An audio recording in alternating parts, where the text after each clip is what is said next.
প্রথমবারের মতো সূর্যের দক্ষিণ মেরুর ভিডিও ও ছবি দেখতে পেল বিশ্ববাসী, যা পাঠিয়েছে ইউরোপীয় মহাকাশ সংস্থার সোলার অরবিটার মহাকাশযান।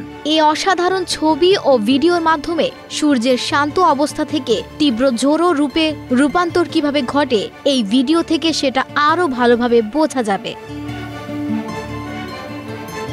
প্রকাশিত সোলার অরবিটারের পাঠানো ভিডিওতে ও ছবিতে দেখা যায় সূর্যের ঝলমলে উজ্জ্বল বায়ুমণ্ডলের কিছু অংশে তাপমাত্রা পৌঁছে গেছে 10 লাখ ডিগ্রি সেলসিয়াসে।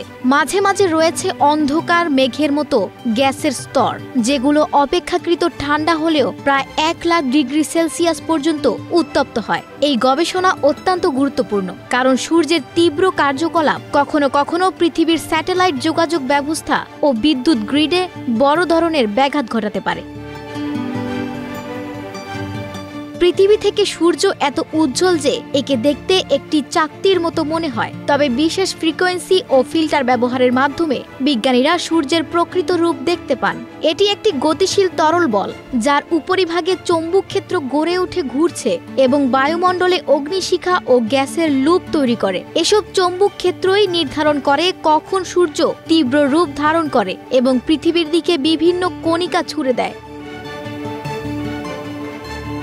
সূর্যের একটি শান্ত সময়কাল আছে। এই সময়ে এটির চৌম্বক ক্ষেত্র নির্দিষ্ট উত্তর ও দক্ষিণ মেরু নিয়ে সুশৃঙ্খলভাবে থাকে। এই সময় সূর্যে বড় ধরনের বিস্ফোরণ ঘটে না, তবে প্রতি 11 বছর অন্তর এই মেরুগুলো বদলে যায় এবং তখন চৌম্বক ক্ষেত্রগুলো জটিল ও বিশৃঙ্খল হয়ে যায়।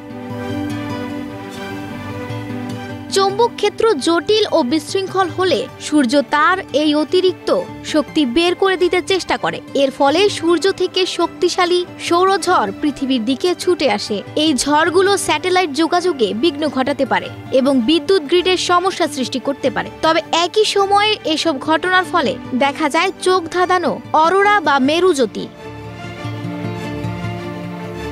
ইএসএর বিজ্ঞান বিভাগের পরিচালক অধ্যাপক ক্যারেল ম্যান্ডেল বলেন, আজ আমরা মানবজাতিকে সূর্যের মেরুর প্রথম দৃশ্য দেখাচ্ছি। সূর্য আমাদের নিকটতম নক্ষত্র এবং এটি আধুনিক প্রযুক্তিগত অবকাঠামোর জন্য সম্ভাব্য ঝুঁকিও। তাই এটি কিভাবে কাজ করে এবং কেমন আচরণ করে তা জানা জরুরি। এই তথ্যের মাধ্যমে বিজ্ঞানীরা সূর্যের কার্যক্রমের কম্পিউটার মডেল তৈরি করতে পারবেন, যা দিয়ে স্পেস ওয়েদার বা মহাকাশীয় আবহাওয়ার পূর্বাভাস দেওয়া যাবে। এতে উপকৃত হবে স্যাটেলাইট পরিচালনাকারী প্রতিষ্ঠান, বিদ্যুৎ বিতরণ সংস্থা এবং অরোরা পর্যবেক্ষকেরা। সোলার অরবিটারের এই ভিডিও মানবজাতির বড় ধরনের উপকারে আসবে, কারণ সূর্যের এই কার্যকলাপের পূর্বাভাস দিতে এতদিন কম্পিউটার মডেল তৈরি সম্ভব হচ্ছিল না, কারণ মেরুর দিকে চৌম্বক ক্ষেত্রের সঞ্চালন নিয়ে তথ্য ছিল না। তবে এখন এই ভিডিওর মাধ্যমে সেই তথ্য চলে এসেছে। আফসানা ভুইয়া, প্রবাস খবর।